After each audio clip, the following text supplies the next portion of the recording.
El día de mi 70 cumpleaños, mi hijo gritó, todos están hartos de ti. Largo de aquí. Su esposa tiró mi pastel festivo al suelo. Pero lo que hice a continuación dejó a los invitados boquiabiertos. Y a la mañana siguiente, la vida de mi hijo quedó reducida a un desastre. Hola, queridos oyentes. Gracias por acompañarme. Por favor, suscríbanse al canal para no perderse la próxima historia y escriban en los comentarios desde qué ciudad o país nos escuchan.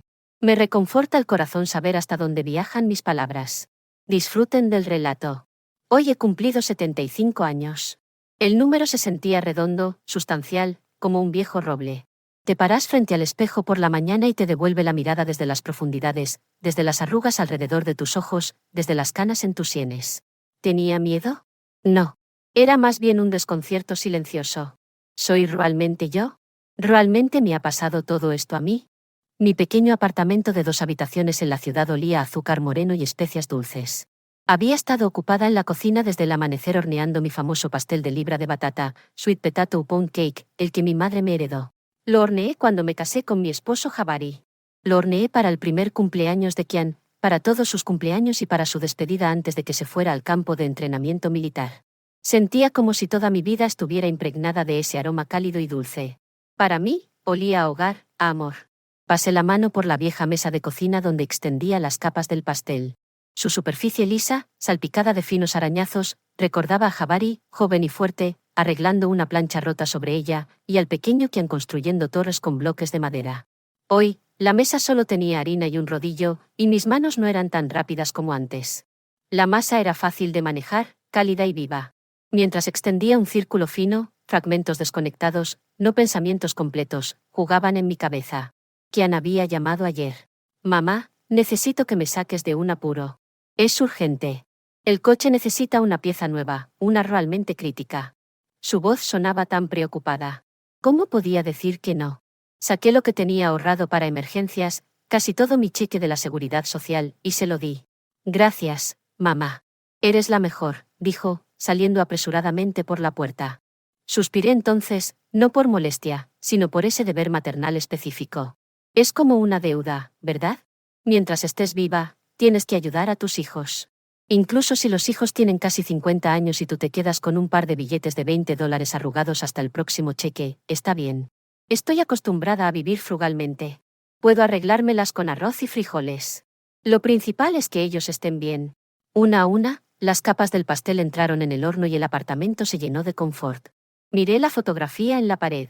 Jabari y yo, jóvenes, de pie brazo con brazo junto a la casa de vacaciones que estábamos construyendo. Él hizo casi todo el trabajo él mismo.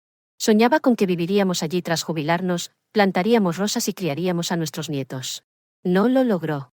Falleció demasiado pronto, dejándome sola para criar a un Kian de 15 años. Yo era ingeniera de diseño senior en ese entonces. Tenía proyectos, viajes de negocios y sueños de viajar.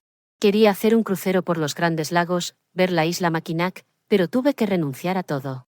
Tuve que olvidarlo. Necesitaba criar a mi hijo. Me aferré a esa tarea como a una balsa salvavidas.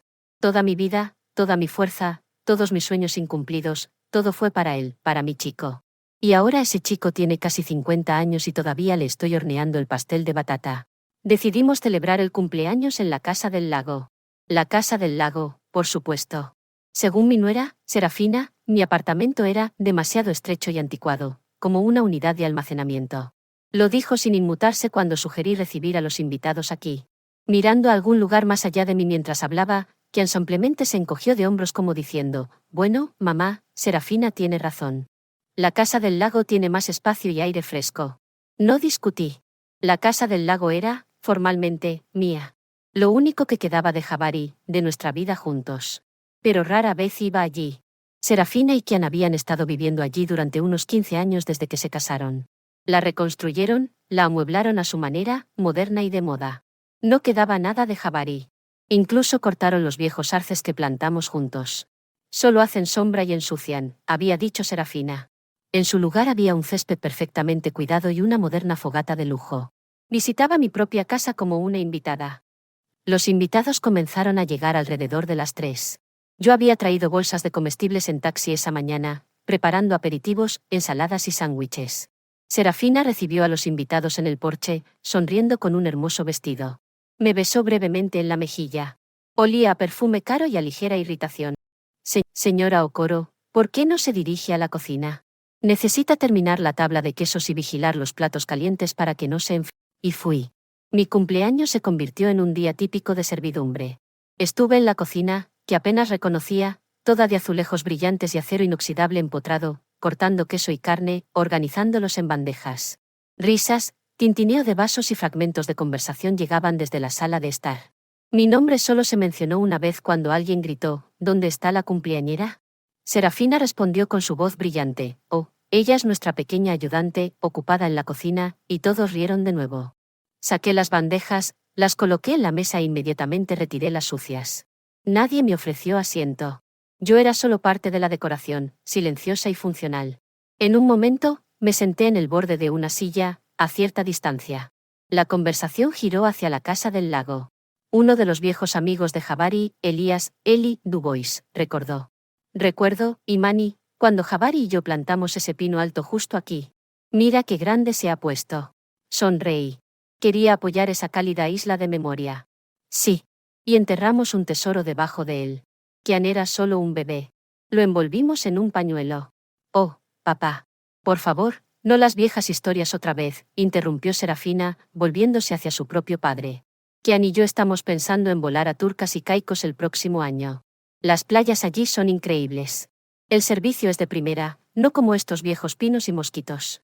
La conversación cambió instantáneamente a Turcas y Caicos, complejos turísticos con todo incluido y precios de boletos. Mi tesoro enterrado, un trozo de vidrio roto, 3 canicas y una moneda oxidada, quedó olvidado en la tierra. Sentí algo frío y pesado hundirse en mi pecho. Me levanté y caminé silenciosamente de regreso a la cocina. Prefería lavar platos que sentarme allí invisible en mi propia mesa de cumpleaños. Y luego llegó el clímax. La hora del pastel, mi pastel de libra de batata.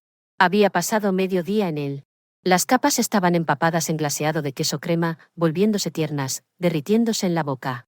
Lo había cubierto con chocolate rallado y nueces, delineando cuidadosamente el número 75. Lo llevé en la gran bandeja redonda que nos dieron para nuestro 25º aniversario. Lo llevé con una última esperanza desesperada.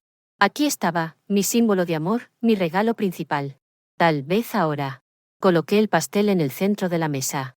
Se veía verdaderamente casero, verdaderamente auténtico. Oh, Imani Sadia, ¿por qué harías eso? La voz de Serafina sonó fuerte en la sala de estar, cargada de un desprecio indisimulado. Ya tenemos un pastel normal comprado en una pastelería elegante. Nadie va a comer esa triste cosita casera.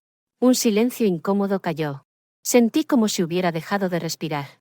Pero entonces Elías Dubois, el viejo amigo de mi esposo, trató de salvar el momento. Ahora Serafina, el pastel de Imani, ese es el sabor de la infancia. Esa es una verdadera tradición.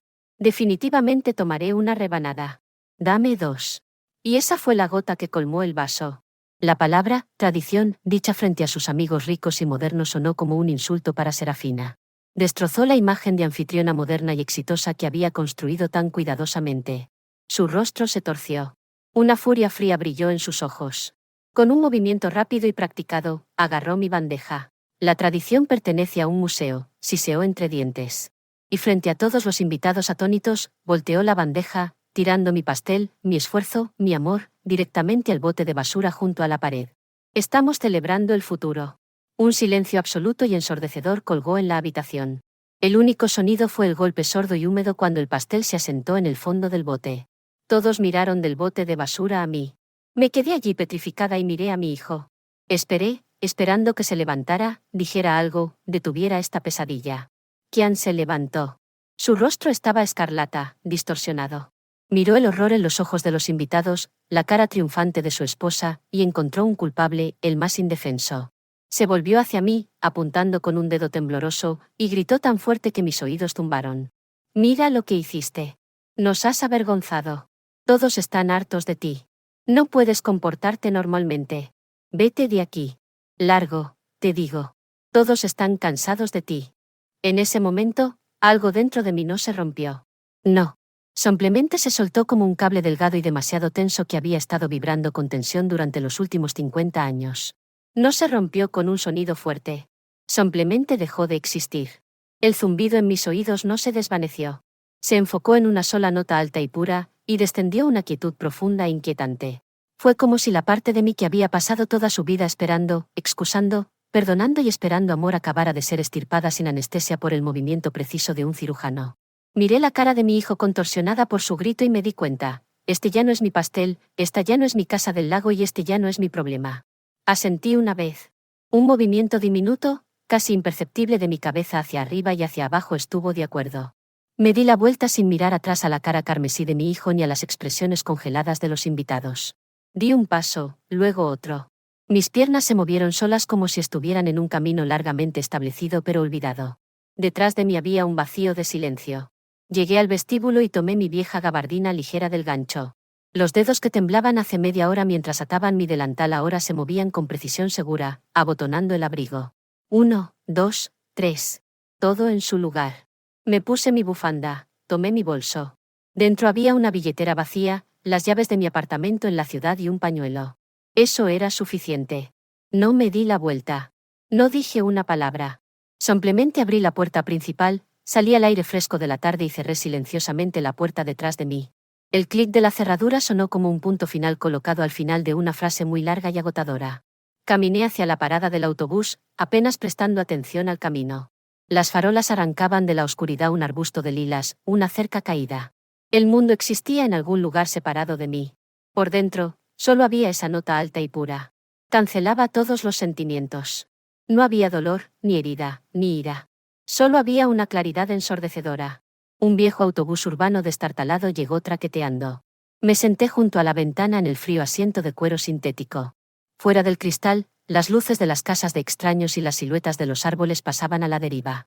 Y en mi cabeza, como un contador cerrando los libros de fin de año, los hechos se clasificaban metódica y desapasionadamente en estantes. No quejas, solo hechos.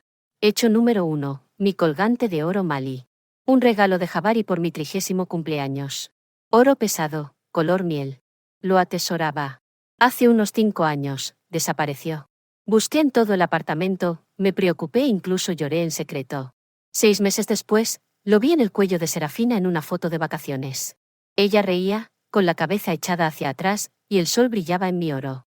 Cuando tartamudeé una pregunta, ella respondió casualmente, «Oh, encontré esto en una tienda de antigüedades». ¿Puedes creerlo? Casi idéntico. Sabía que mentía, pero guardé silencio. Hecho número 2, el dinero. ¿Cuántas veces les había dado mis ahorros? Para el pago inicial del coche, para reparaciones de emergencia en el techo de la casa del lago, para buenas tutorías para mi nieta antes de la universidad. Vivía a base de yogur y pan para que pudieran ir a Turcas y Caicos para ayudar a los niños a desestresarse. Nunca me invitaron ni una vez. Era útil como cajero automático, pero no como miembro de la familia.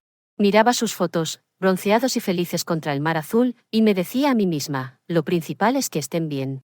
Hecho número 3, el borrado gradual de mí de sus vidas y de mi propia casa. Primero, mis fotos se movieron de la sala de estar al pasillo junto al baño de invitados.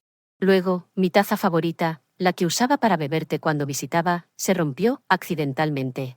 Luego, quien me llamaba cada vez menos, mamá, cambiando al formal, señora Okoro, especialmente frente a los amigos de Serafina. Era como fregar lentamente una vieja inscripción hasta limpiarla para escribir una nueva y brillante en su lugar. El autobús saltó sobre los baches. Miré mi reflejo en el cristal oscuro, una mujer mayor cansada con un abrigo sencillo, y arrastrándose detrás de esta mujer había una larga estela de palabras tragadas, heridas borradas y amor unilateral. Una calle de sentido único, y esta noche, había llegado al final. La barrera había caído. Él dijo, largo. El deseo de un hijo es ley. Le concedería su deseo, literalmente. Esa noche, dormí mejor que desde mi juventud, sin sueños, sin pensamientos ansiosos, sin el nudo familiar en mi garganta. Fue como si una carga imposible, una que había llevado tanto tiempo que la consideraba parte de mí misma, hubiera sido levantada de mis hombros. Me desperté con el sol brillante de la mañana entrando por la ventana. Y por primera vez en años, el aire en la habitación no se sentía viciado por la soledad. Era ligero. Estaba lleno de libertad. Me levanté, me lavé la cara y preparé café. Mis movimientos eran pausados, pero llenos de un nuevo propósito desconocido. No hice un plan. Simplemente sabía lo que había que hacer. Del viejo armario, saqué una carpeta de cartón atada con cuerda. Contenía todos nuestros documentos importantes. Aquí estaba el certificado de matrimonio. Aquí estaba el certificado de defunción de Jabari. Y en el fondo, un documento oficial grueso, la escritura de propiedad. Pasé el dedo por la línea mecanografiada. Sujeto de derecho, Imani Sadia Okoro. Tipo de derecho, propiedad exclusiva. La única propietaria. Miré el sello en la esquina, y de repente me recordó a los planos de mi vida pasada. Un recuerdo surgió tan vívido que pareció ayer. Tenía 35 años. Jabari se había ido hacía casi un año. Kian, un adolescente difícil, se había mezclado con la gente equivocada, y me llamaron a la oficina principal de la empresa en Atlanta. Me ofrecieron el puesto de jefa del estudio de diseño experimental en una importante firma aeroespacial. Mi propio laboratorio, un apartamento corporativo, perspectivas completamente diferentes. Era una cima con la que nunca me había atrevido a soñar. Me senté en la oficina de techos altos, sosteniendo la orden de mi nombramiento, y vino nueva maquinaria, sino la cara desconcertada de mi hijo. Pensé en cómo se quedaría solo en nuestro apartamento de 2 habitaciones, cómo yo estaría dividida entre 2 ciudades, y cómo la casa del lago, que acabábamos de terminar de construir, se llenaría de maleza, y me negué. Dije, gracias, no puedo, tengo un hijo. Regresé a casa y vertí todo de mí, todo mi talento de ingeniería no realizado, en mantener esa casa, esa apariencia de estabilidad para él. Sacrifiqué mi carrera por esa casa del lago, la misma casa del lago de la que me echaron anoche. Puse el documento sobre la mesa. El recuerdo no causó dolor. Fue la última pieza que faltaba en el mosaico, el último argumento para el juez interno. Mi mano tomó con confianza el teléfono. Primero, marqué el número de la agencia inmobiliaria que había visto en el periódico. Una alegre voz masculina respondió. Buenos días, Guaranty Realty. ¿En qué puedo ayudarle? Hola, dije. Mi voz era uniforme y firme. Me sorprendí a mí misma. Mi nombre es Imani Sadia Okoro. Me gustaría poner la casa del lago y la propiedad en venta urgente, la propiedad en Maplewood Drive en el desarrollo Lakeview Shores. Entendido, señora Okoro. ¿Cuándo sería conveniente que nuestro especialista pasara para la inspección y tasación? En cualquier momento. Hoy, respondí. La llave de la puerta está debajo de la piedra grande a la izquierda de la entrada. Todos los documentos están en orden, justo aquí en mis manos. Por favor, actúen lo más rápido posible. Entendido. Nos pondremos a ello de inmediato. Colgué sin rastro de duda. Luego marqué otro número. Mi única amiga real, Desta. Nos habíamos sentado en el mismo pupitre en la universidad. Ella era la única que siempre había visto a través de mi familia. Imani, respondió su voz familiar y ligeramente ronca. Feliz cumpleaños, querida. Llamé ayer y no pude contactarte. ¿Cómo estuvo la fiesta? Escuché en silencio su alegre saludo, y luego en voz baja, sin emoción, le conté en pocas frases sobre el pastel, el bote de basura y el grito de Kian. El silencio colgó en el otro extremo y luego Desta exhaló. Finalmente, dijo, con voz mezcla de alivio y calidez. Finalmente, Imani. He estado esperando esta llamada durante 20 años. Confundieron tu paciencia con un felpudo. Entonces, ¿qué vas a hacer? Su pregunta fue directa, sin sentimentalismos innecesarios. Sabía que el problema no era el pastel. El agente está poniendo la casa del lago en venta esta tarde, respondí con calma. Desta se rió con aprobación por el teléfono. Bien. Muy bien. Ahora escúchame atentamente. Empezarán a llamar pronto. Gritando, llorando, tratando de jugar con tu culpa. No contestes.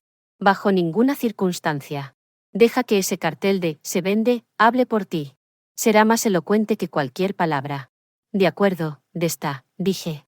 Aguanta, amiga. Estás haciendo lo correcto. Colgué el teléfono. Había silencio en mi alma. No el silencio muerto del vacío de anoche, sino la quietud clara y tranquila de una mañana de otoño. Estaba decidido. No había vuelta atrás. Pasaron unos días. Días de una tranquilidad que no había conocido en años. El teléfono en la cómoda estaba en silencio y ese silencio decía mucho. Sabía lo que estaban pensando. Estaban esperando a que se me pasara el enojo, como de costumbre, horneara algunas galletas, fuera con la cabeza gacha y me disculpara por atreverme a molestarlos con mi existencia. Estaban esperando a que llamara y dijera, Kian, hijo, perdona a tu tonta y vieja madre. Este patrón había funcionado impecablemente durante décadas, pero el mecanismo estaba roto. Yo no estaba esperando, estaba viviendo. Me levantaba por la mañana y hacía los ejercicios que había abandonado hace 20 años. Iba a la tienda y me compraba no el requesón más barato, sino el que me gustaba. Saqué mis viejas agujas de tejer y un ovillo de lana del armario y empecé a tejer. Una bufanda sencilla y sin adornos. Fila tras fila, puntada tras puntada. El rítmico clic de las agujas era relajante. Esto era creación. Estaba creando algo simple, cálido y completamente para mí. Exteriormente, nada en mi vida había cambiado, pero por dentro, todo lo había hecho. Dejé de ser una función, un apéndice de su bienestar. Era Imán y Sadia Okoro de nuevo, no solo una madre y suegra, sino una persona independiente. Sabía que esto era la calma antes de la tormenta. No lo vi, pero podía imaginar claramente el coche del agente inmobiliario deteniéndose en la casa del lago. Podía ver al hombre serio de traje sacando un martillo y un gran cartel brillante de su maletero. Lo veía cruzar el césped perfecto de Serafina, eligiendo un lugar, y con unos pocos golpes precisos de martillo, clavando el poste con la palabra se vende en la tierra que nos pertenecía a Jabari y a mí. Ese cartel era mi respuesta, mi declaración, mi despedida. Y entonces, en la tarde del tercer día, el teléfono explotó. Sonó frenéticamente, exigentemente, ahogándose en su propio chillido. Me senté en mi sillón y tejí. Observé la máquina que parecía a punto de saltar de la cómoda. Kian llamó, luego Serafina, luego Kian de nuevo. No contesté. No tenía nada que decirles. Todo lo que quería decir estaba escrito en ese cartel junto a la puerta. No llamaban para disculparse. Llamaban para exigir una explicación, para poner todo de nuevo en su lugar, pero los viejos lugares ya no existían. Al anochecer, llegaron. Sabía que lo harían. Escuché el coche entrar en el camino de entrada, las puertas cerrándose de golpe, pero no me levanté. Seguí tejiendo. Fila tras fila, puntada tras puntada. No escuché un golpe. Escuché un sonido metálico agudo y desagradable en la cerradura. Ni siquiera tocaron. Entraron en mi casa con su propia llave como dueños. Ese fue el toque final, confirmando definitivamente la rectitud de mi decisión. La puerta se abrió de golpe. Se pararon en el umbral. Serafina tenía manchas rojas en la cara y el cuello. Sus ojos lanzaban dagas. Kian estaba pálido, desconcertado, con los labios temblorosos. Me vieron sentada tranquilamente en el sillón con mi tejido y por un momento se congelaron. Probablemente esperaban encontrarme llorando, histérica, pero ciertamente no esta imagen de paz doméstica. Serafina se recuperó primero. Irrumpió en la habitación como una furia. ¿Te has vuelto loca? Su voz era aguda. ¿Qué es esto? ¿Qué clase de circo estás montando? Has decidido arruinarnos, echar a tu propio hijo, a tus nietos, a la calle. Guardé silencio. Simplemente levanté los ojos y miré no a su cara, contorsionada por la malicia, sino a través de ella. No vi rabia. Vi miedo primitivo. El miedo a perder la hermosa imagen que había pintado tan larga y cuidadosamente a mi costa. Quien se unió eligiendo una táctica diferente, la suave y manipuladora que siempre había funcionado. Se acercó mirándome a los ojos. Mamá, ¿qué pasó? ¿Por qué haces esto? ¿Nos estás castigando por el pastel? Mamá, lo siento. Serafina se dejó llevar, pero esta es nuestra casa, nuestro hogar compartido, el hogar de nuestros hijos. ¿A dónde iremos? La palabra, nuestra, sonó especialmente hueca en la habitación silenciosa. Nuestro hogar, donde fui relegada al papel de cocinera, donde fui una fuente de vergüenza, donde mi esfuerzo y mi amor fueron arrojados a la basura. Dejé que hablaran hasta cansarse. Dejé que sus gritos y súplicas colgaran en el aire y murieran. Miré a mi hijo, a su cara desesperada, y por primera vez, no sentí ninguna punzada de lástima. El amor maternal, al parecer, se había drenado de mí hasta la última gota esa noche en ese cumpleaños. Solo quedaba una claridad fría y cristalina. Cuando callaron, exhaustos, coloqué mi tejido en la mesita auxiliar cuidadosamente sin dejar caer una sola puntada. Y solo entonces respondí. Mi voz era tranquila pero en el silencio resonante del apartamento, sonó como el golpe de un martillo. Esta no es su casa. Ambos se estremecieron. Esta es mi propiedad, continué igual de uniformemente, mirando a Kian directamente a los ojos. Una casa en la que han vivido gratis durante 15 años. Nunca les pedí alquiler. Nunca les pedí dinero para los impuestos. Solo di. Pero soy tu hijo. Eres mi madre, tartamudeó Kian. Esta fue su última carta de triunfo lanzada sobre la mesa. Incliné ligeramente la cabeza. Mi mirada, lo sabía, le resultaba desconocida. No contenía nada de la calidez maternal a la que estaba acostumbrado. La madre de la que todos están hartos, dije, citando sus propias palabras. La madre que te avergüenza. La madre que debería irse. ¿Recuerdas, Kian? Me pediste que me fuera. Retrocedió como si lo hubiera golpeado. Y finalmente estoy concediendo tu petición, dije, y mi voz, tal vez por primera vez en mi vida, adquirió la dureza del acero. Me voy por completo. Verás, mi pastel anticuado, mi vieja casa del lago, mis ahorros, todos estos son partes de mí. Todos están conectados a mí. Y como no me necesitan, no obtendrán nada de eso. Me miraron como si fuera un fantasma. No podían creer que estas palabras vinieran de su madre y suegra tranquila, complaciente y siempre disponible. Serafina abrió la boca para gritar algo, pero no salieron palabras. Quien simplemente se quedó allí tragando aire en silencio. Me levanté del sillón. La decisión está tomada. El agente tiene todas las instrucciones. Ya está buscando compradores. Tendrán que proporcionar acceso para las visitas. Tienen 30 días para encontrarse un nuevo lugar para vivir y sacar sus cosas. Dije esto y supe que no tenía nada más que añadir. Todo había sido dicho. Caminé pasando junto a ellos hacia la ventana y miré hacia el patio, al viejo banco donde una vez me senté con Jabari. No los miré, pero sentí su mundo derrumbarse. Un mundo construido sobre los cimientos de otra persona. Mi mundo real apenas comenzaba a construirse. Se fueron dejando un pesado residuo de confusión e ira en el aire de mi apartamento. Yo no sentí nada más que silencio. Caminé hacia el teléfono y saqué el cable de la pared. No más llamadas, no más gritos, no más acusaciones. Todo lo que había que decir, lo había dicho. Todo lo que había que hacer, lo había hecho. Las siguientes semanas fueron extrañas. Los ecos de su mundo desmoronándose me llegaban como un sonido distante. Un par de veces, la asustada madre de Serafina llamó, rogándome incoherentemente que reconsiderara y tuviera piedad de los niños. Respondí cortésmente que había tenido piedad de ellos toda mi vida, y ahora era el momento de que se cuidaran a sí mismos. Después de la segunda llamada así, dejé de contestarle a ella también. Un día, Desta llamó. Su voz era compasiva pero sin un atisbo de juicio. Vi a Serafina en la clínica de salud del condado ayer, dijo. No se ve exactamente como la reina de Turcas y Caicos. Ha envejecido 10 años. Dicen que se mudaron y encontraron un alquiler de 2 habitaciones en ruinas al otro lado de la línea del condado. Kian tomó un segundo trabajo reponiendo estanterías por la noche y ella está corriendo a entrevistas, pero después de 15 años de ser administradora del hogar, nadie la está contratando realmente. Se pelean terriblemente, dicen. Escuché y no sentí ni alegría por el mal ajeno ni satisfacción. Solo había un sentimiento de inevitabilidad. Fue como ver una hoja de otoño desprenderse de una rama y caer al suelo.